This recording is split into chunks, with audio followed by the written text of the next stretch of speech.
Does your motor do that, or has it stopped steering? Mine has. Maybe it's salt built up.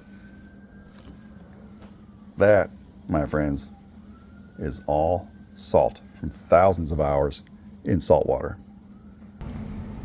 We need to replace this steering head, this steering box. The most difficult thing, give you a heads up, is this tape spring that's in here. It's a lift assist. That's probably the only thing that's really going to give you difficulty, and if you mess that up, it could make for a day not too good. So on the unit head, the brains of the operation, you're going to want to remove the screws. You're going to want to take it off the shaft, and then you have to actually access it inside and disconnect the wires as well.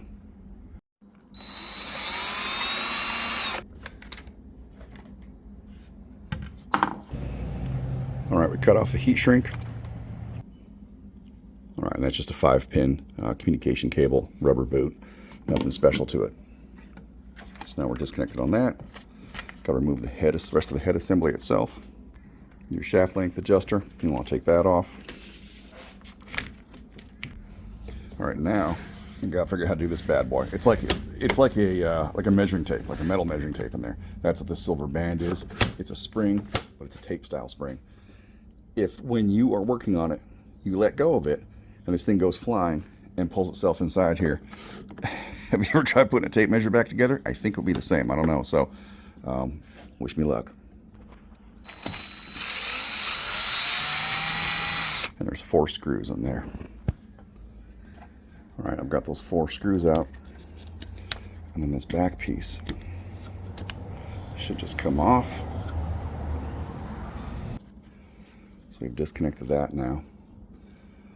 So now we're just going to pull this motor and this shaft all the way through the steering assembly. This is a 2-person operation if you can manage it, but right now it's going to have to be a 1-person operation. Sliding that through ever so carefully. All right, here comes the scary part. You can see I've got the shaft and the motor out with the propeller assembly, and now that is a little hex head. Yeah, little hex. You're gonna have to get that out. You're gonna have to hold on to that spring. You have to retain that spring for all you're worth. And for the record, it's a 5/64 hex wrench or key that you'll need for that. So I'm gonna do that and try to be really careful, like I say, not to let that strapping fly through. All right, that part went well, but it's got some power behind it. It's got some torque behind it. It wants to go all over the place and do what it wants to do, and it's going to twist up and stuff like that. When you pull it out, it's going to want to smack back on your hand, so you got to really hold control of it. You got to manhandle it quite a bit, but it's safe. I've secured it back on there for now. You can see you don't have to take that screw all the way out. Just got the recess and then slide it in there. And we'll put this aside for now. All right, I'm going to take the side panels off. It's kind of fun taking this stuff apart because you can see the mechanics of how it works. So everything seems to pivot on this pin here. We'll have to get that out, and we have a couple internal tooth washers. Seems to be the only thing holding it in place. I don't know if I have to take both sides off. We'll find out in a second. No, if I push down the release pedal, I can probably just drive this one out on this side. All right, easy peasy. Just had to kind of shimmy it a little bit. I'm going to reuse it because I don't have another one.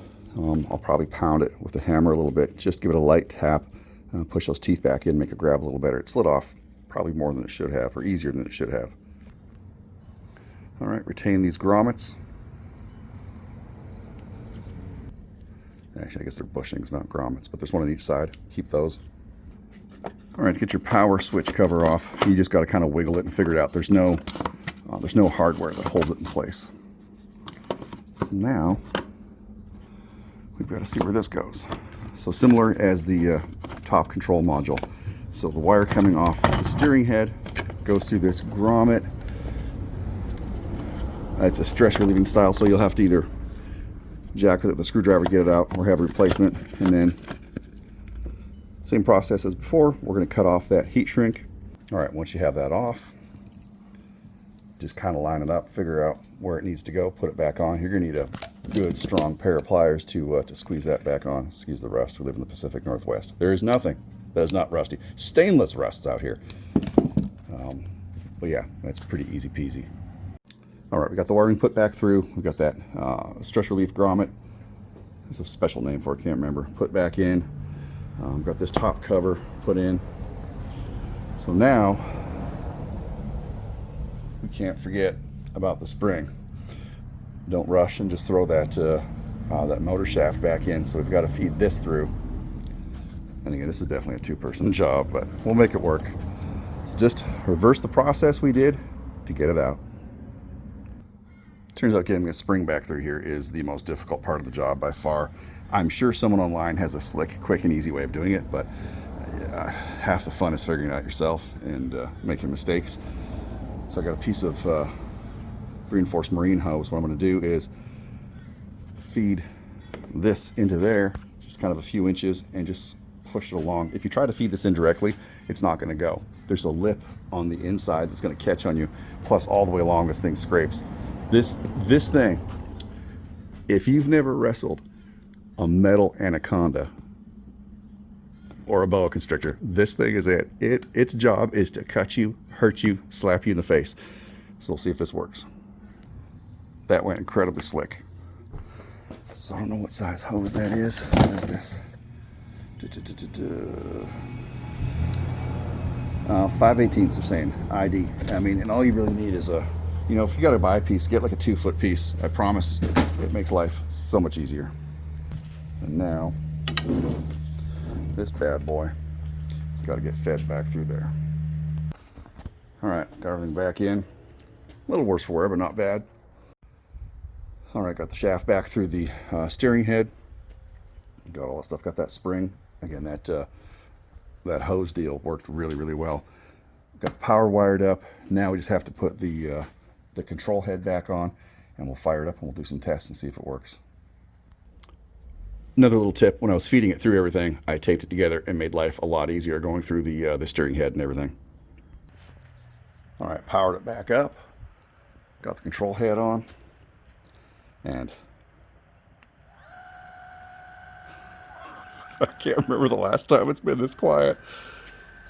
It's been getting janky for about 2 years, and wow, that's amazing.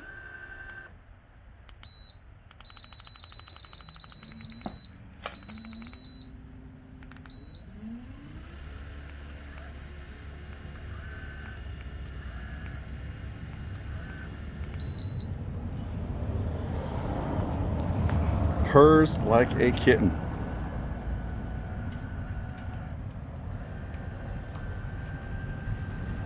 Can't wait to get it out and try it out.